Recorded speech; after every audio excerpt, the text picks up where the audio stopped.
but be careful. The next one will be ours. The next 4-5 years old kids will be ours. Sorry that I see my kids.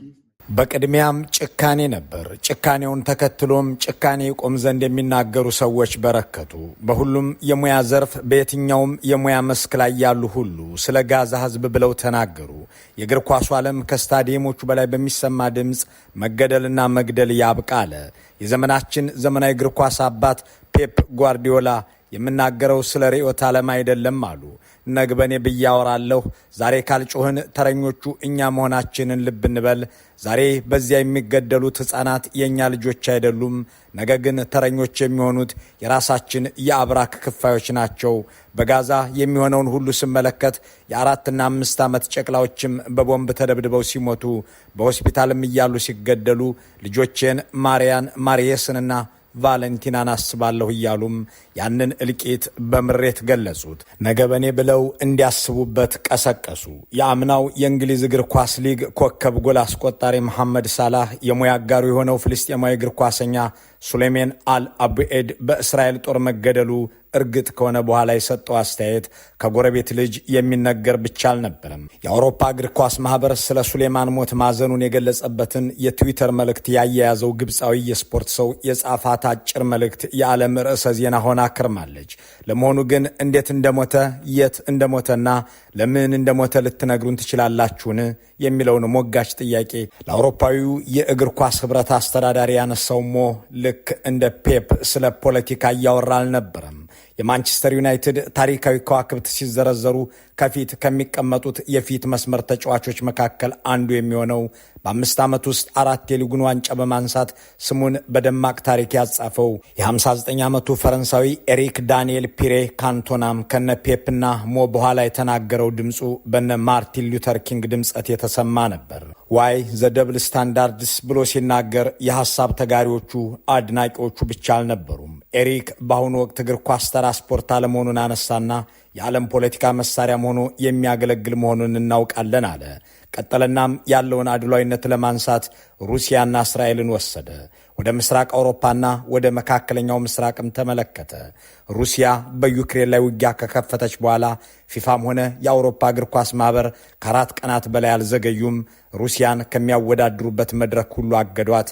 በጋዛ ጄኖሳይድ ተፈጸመ ተብሎ በአምነስቲ ኢንተርናሽናል ይፋ ከተደረገ ከ700 ቀናት በኋላ ግን እስራኤል በእግር ኳሱ ዓለም ላይ ትሳተፍ ዘንድ አልተከለከለችም። እንዲህ ያለ አድሏዊነት ለምን? ዋይ ዘ ደብል ስታንዳርድስ ካንቶና የጠየቀው ከ2 ሳምንት በፊት ነበር። 4 days after Russia started the war in Ukraine, FIFA and UEFA suspended Russia. We are now 716 days into what Amnesty International have called a genocide. And yet Israel continue to be allowed to participate. Why is the double standards? በርግጥም የጋዛ ጦርነት ፖለቲካ መሆኑ ካበቃ ቆይቷል። በዚያ የተፈጸመው ሁሉ ስለ ሰው ልጅ ግድ የሚላቸውን ዝም እንዲሉ አላደረገም። ስለ ጋዛ ያልጮኸ ሙያ ዘርፍ የለም። በሁሉም መስክ በተደረገ ጫና በመጨረሻም ጋዛ ከ2 ዓመት ከ2 ቀን በኋላ ተኩስ ሳትሰማ በድብደባ የሚሞት ሕፃንም ሳታይ ቀናትን መቁጠር ጀምራለች። ይህንን ለማድረግ ያስችል ዘንድም ወሳኝ የተባለ የሰላም ውል ተፈርሟል።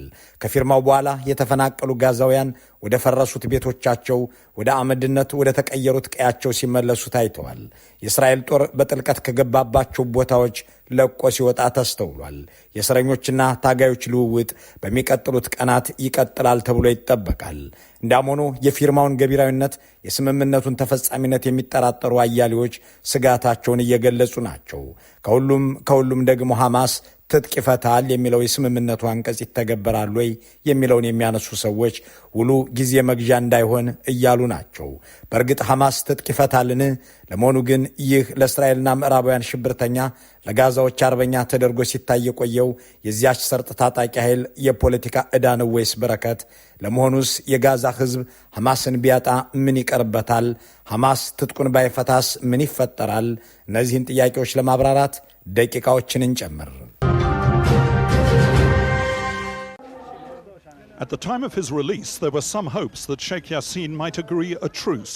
ሼክ አህመድ እስማኤል ሐሰን ያሲን ይህ ስም በጋዛ ሰማይ ስር ዝነኛ ነው። የእስራኤል ቦምቦች ተመላልሰው የፈለጉት የይሁዳውያን ሰላዮች ደጋግመው የገደሉት በዚያች ሰርጥ ውስጥ ዘላለም ሲታወስ የኖረ ሕያው ስም ነው። ሼኩ እግሮቻቸው አይራመዱም፣ አይኖቻቸው ከከዷቸው ሰንብተዋል። በ12 ዓመታቸው በደረሰባቸው አደጋ ምክንያት እግሮቻቸው ጉልበት፣ አይኖቻቸው ብርሃን አጥተው ዊልቸር ላይ ተቀምጠዋል። ሰውየው የማይራመዱ ቢሆንም ሰማይ ሰንጥቀው የሚበሩ ምድርን ቦርቡረው የሚሾልኩ ታዛዦችን ፈጥረው አልፈዋል።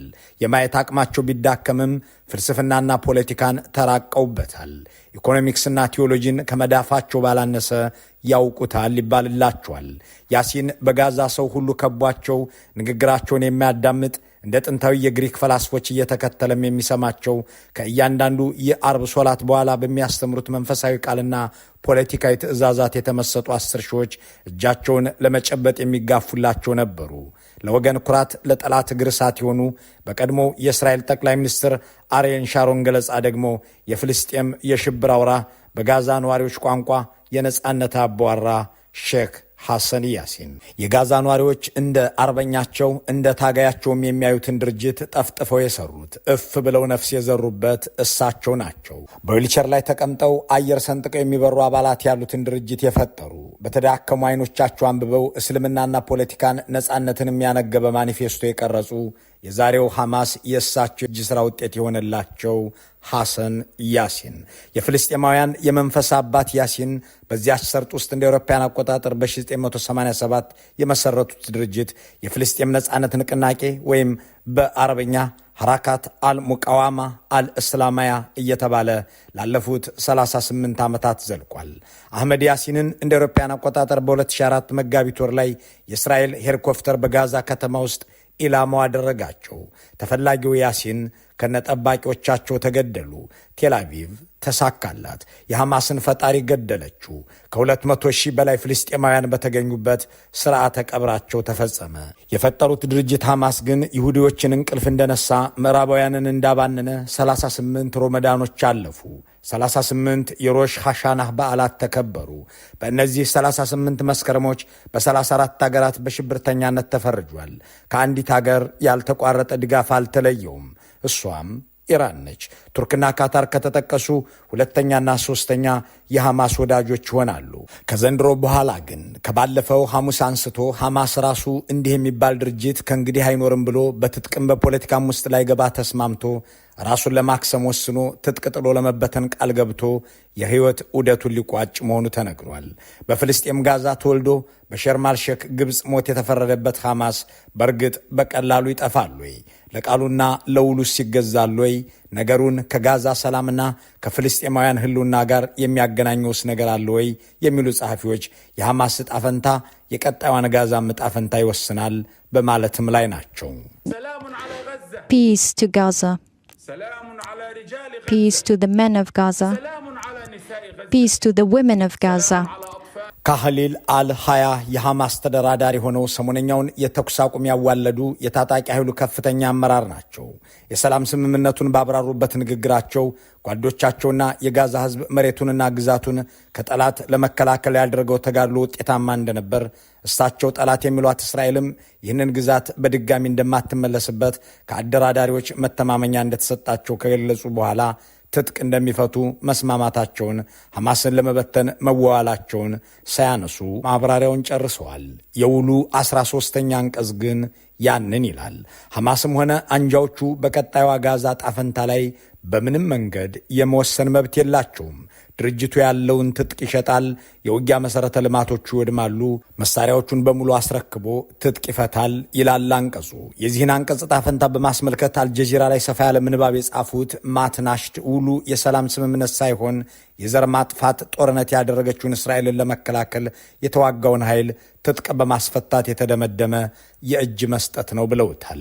ይህ የተለመደ የምዕራባውያን ቅድመ ሁኔታ ነው የሚሉ አስተያየት ሰጪዎች ደግሞ በፍልስጤምና እስራኤል መካከል ድርድር ሲያካሂዱ ፍልስጤሞችን ትጥቅ በማስፈታት ማጠናቀቅ ልማዳቸው ነው በማለት በ1995 ያሲር አራፋት ከይስሐቅ ራቢን ጋር የተፈራረሙትን የኦስሎ ስምምነት ያስታውሳሉ። ያኔም ፒኤልኦ ትጥቅ ይፍታ ተብሎ እንደ ቅድመ ሁኔታ ተቀምጦ ተፈጽሟል። ዘንድሮ የሚሆነው ያው ነው ባይ ናቸው። የኢንተርናሽናል ክራይሲስ ግሩፕ ተመራማሪው አዝሚ ከሻዊ ግን ሐማስ ትጥቅ ይፈታል የሚለው አንቀጽ ሊተገበር የማይችል ነው ይላሉ። ሐማስ የረዥም ርቀት መሳሪያዎቹ ሊያስረክብ ይችላል። እነዚያን ውስብስብ የመሬት ውስጥ ዋሻዎቹንና ለ10 ዓመታት የገነባቸውን መከላከያ ምሽጎቹን ከፍቶ ይሰጣል ማለት ግን ከባድ ነው። ምናልባትም ያንን የሚያደርገው የእስራኤል ወረራ ማብቃቱን፣ ፍልስጤሞች የሚያስተዳድሩት መስተዳድር መመስረቱን ሲያረጋግጥ ይመስለኛል ይላሉ። ጠቅላይ ሚኒስትር ኔታንያሁ ግን አላቅማማም ባይ ናቸው። ሐማስ በተቀመጠለት ጊዜ ውስጥ ትጥቁን ካልፈታ የሚቀጥለው ቅጣት የከፋ ነው። ሐማስ ትጥቁን ካልፈታ ቀላሉ መንገድ ይተገበራል። ቀላሉ መንገድ ደግሞ ያ ከባድ ቅጣት ነው። ስምምነቱ አያወዛግብም። ሐማስ ትጥቁን ይፈታል፣ ጋዛ ከየትኛውም ወታደራዊ ኃይል ትነጻለች የሚል ነው። ይህ ያለመንጠባጠብ መፈጸም ይኖርበታል። ካልተፈጸመስ በከባዱ መንገድ እንዲፈጸም ይደረጋል። ኔታንያሁ በሰላም እጅ ካልሰጠ፣ በስምምነቱ መሰረትም ትጥቁን ካልጣለ በጦርነት እናስፈጽመዋለን እያሉ ናቸው። ሐማስ ለፍልስጤማውያን በተለይም ለጋዛዎች ምንድነው የሚለው መሰረታዊ ጥያቄ የታጣቂ ኃይሉን ዕጣ ፈንታ ከሚወስኑት ጉዳዮች መካከል አንዱ ነው የሚሉ ተንታኞች ድርጅቱን በማስመልከት በዚያ ሰርጥ ውስጥ ወጥ አቋም እንደሌለ ይናገራሉ። በአንድ በኩል እንደ ነጻነት ታጋይ የእስራኤልን ወረራ ለመከላከልና ለፍልስጤም ግዛት ሰማዕት ለመሆን የማይፈራ አብዮተኛ ተደርጎ ይቆጠራል። በሌላ በኩል ደግሞ ለሰላምና መረጋጋት እንቅፋት የሆነ የሚከተለው የትግል ስልት አውዳሚ አስተዳዳሪ በነበረበት ጊዜም ጨቋኝ የነበረ ተብሎ ይገለጻል። ከነዚህ ሁለት ስሜቶች መካከል አሁን ለሰላም ሲባል ለውጥ ያስፈልጋል፣ ሐማስ ለ38 ዓመታት ለጋዛም ሆነ ለፍልስጤም ዕዳ እንጂ ጸጋ ለመሆኑ ተረጋግጧል የሚለው ሚዛን እየደፋ ይመስላል። እናም የጋዛም ሆነ የፍልስጤም ልሂቃን በቀጣይ ሌላ የትግልና የፖለቲካ ስልት ይዘው ቢቀርቡ ይሻላል የሚል ምክር የሚሰጡ አሉ። ሐማሶች በሕግ የሚጠየቁበት መንገድ እንዳይኖር በስምምነቱ ላይ ተቀምጧል። በእርግጥ በውሉ ላይ ስለ ተጠያቂነት የተባለ ነገር የለም። ሐማስ አይጠየቅም ከማለት ውጭ በጄኖሳይድ ፈጻሚነቷ ስሟ ስትብጠለጠል የምትውለው እስራኤል በዓለም አቀፍ ችሎት የእስር ማዘዣ የተቆረጠባቸው ኔታንያሁ በውሉ ላይ ስለሚጠየቁበት ሁኔታ አልተጠቀሰም። የሐማስና እስራኤል ስምምነት ታጣቂ ኃይሉን ትጥቁን እንዲፈታ ብቻ ሳይሆን ራሱ ድርጅቱም እንዲበተን የሚያደርግ ሆኖ የተፈረመ ነው። እዚህ ጋር አንድ ታሪክ በምጸት ይከሰታል። ከ30 ዓመታት በፊት በ1990ዎቹ በእስራኤልና በፍልስጤም ነጻ አውጪ ድርጅት ፒኤልኦ መካከል የሰላም ስምምነት ሲፈረም ጨርቃቸውን ጥለው ከተቆጡ ድርጅቶች አንዱ ሐማስ ነበር። This handshake was the hope of peace between Palestine and Israel. ፒኤልኦ የፍልስጤም ነጻ አውጪ ድርጅት በያሲር አራፋት እየተመራ የኦስሎን ስምምነት የፈረመ ድርጅት ነው። ያ በ1993 ኖሬ ኦስሎ የተፈረመው ውል የፍልስጤምን ሕዝብ የራስን ዕድል በራስ የመወሰን መብት ያጎናጸፈ የሁለት ሀገር መፍትሄን ያቀረበ በአሜሪካ ፕሬዚዳንት ቢል ክሊንተን አሸማጋይነት የእስራኤሉ ጠቅላይ ሚኒስትር ኢስሐቅ ራቢንና የድርጅቱ አለቃ ያሲር አራፋት የተፈራረሙት ስምምነት ነው። ያ ስምምነት ያሲር አራፋትን ከይሁዳውያኑ ጠቅላይ ሚኒስትሮች ሽሞን ፔሬዝና ይስሐቅ ራቢን ጋር የኖቤል ሽልማትን ያጋራ ስመ ጥር ውል ነው። ስምምነቱ ፍልስጤምን የምትባልን አገር ዕውቅና የሰጠ፣ እስራኤል የተባለችንም አገር ህልውናዋን የማይገዳደር ሆኖ የተጠናቀቀ ነበር። በዚህ ጊዜ የጋዛው ሐማስ ጨርቁን ጣለ። ጅሃድ አውጀባት የሚዋጋትን እስራኤል የፋታህ አለቆች ዕውቅና ሊሰጧት አይገባም። ወራሪዋ እስራኤል በጉልበት የያዘቻቸውን የፍልስጤማውያንን ግዛቶች ሳትለቅ አንላቀቅም አለ። እናም በኦስሎ ስምምነት መሰረት የፍልስጤምን መንግስት እንዲያቋቁም ከተደረገው ከፒኤልኦ ጋር ጠመንጃ ተማዘዘ። በኦስሎ ስምምነት ተፈራራሚዎች፣ አፈራራሚዎችና አስፈጻሚዎች ላይ ጂሃድ እንደሚሆን ገልጾ የእስራኤል ወረራ እስኪቀለበስ ትግሌን እቀጥላለሁ አለ። በዚህ ጊዜ እስራኤል ጋዛን እያስተዳደረች ነበረ። የምትቀብረውን የደህንነት መሳሪያ አስቀምጣ የምትቆጣጠርበትንም ቴክኖሎጂ በየቦታው ዘርግታ በኦስሎ ውል መሰረት ለፒኤልኦ መራሹ የፍልስጤም መንግስት አስረክባ ጋዛን ለቀቀች። ይሄ የሆነው እንደ አውሮፓውያን አቆጣጠር በ2005 ሲሆን ከአንድ ዓመት በኋላ በ2006 የፓርላማ ምርጫ በፍልስጤም ተካሄደ። ሐማስ ጋዛ ላይ፣ ፒኤልኦ በዌስት ባንክ አሸነፉ። መሐመድ አባስን ፕሬዚዳንት አድርገው የፍልስጤም ብሔራዊ አንድነት መንግስትን መሰረቱ። ሆኖም ብዙም አልዘለቁም። ደም ያፋሰሰ ግጭት ውስጥ ገቡ። ሐማስ የፒኤልኦ ደጋፊ ናችሁ ያላቸውን 600 ሰዎች ገደለ። ጥቃቱን የሸሹ የድርጅቱ አባላትና ደጋፊዎች ወደ እስራኤል ሳይቀር ተሻገሩ። ከአንድ ዓመት በኋላ የአንድነት መንግስቱ ፈርሶ ሐማስ በጋዛው ፒኤልኦም በዌስት ባንክ ቀጠሉ። ዓለም ግን ግንኙነት ያደርግ የነበረው ከመሐመድ አባስ መራሹ የዌስት ባንኩ የፍልስጤም መንግስት ጋር ነበር። በስምምነቱ መሰረት በእስራኤል መንግስት ተፈቅዶለት በዌስት ባንክ አልባይርህ በተባለ ቦታ መናገሻውን አድርጎም ይኖራል። ፒኤልኦ ፍልስጤም 3 ግዛቶች አሏት፣ ጋዛ፣ ዌስት ባንክና ምስራቃዊ ኢየሩሳሌም። ሁለቱን ዛሬም ፒኤልኦ ያስተዳድራቸዋል። የኦስሎን ስምምነት የተቃወመው ሐማስ እስከ ባለፈው የሸርም አልሼክ ስምምነት ድረስ በጋዛ ይኖር ነበር። ይሁን እንጂ በ1993 በኖርዌይ ተጀምሮ በአሜሪካ የተጠናቀቀውን የነ ያሲር አራፋትን የሰላም ውል ያወገዘው ሐማስ እንደ ፒኤልኦ ህልውናው እንዲበረክትለት እንኳን እድል አላገኘም። ራሱ በፈረመው ውል ለመበተንና ለመፍረስ ወስኗል።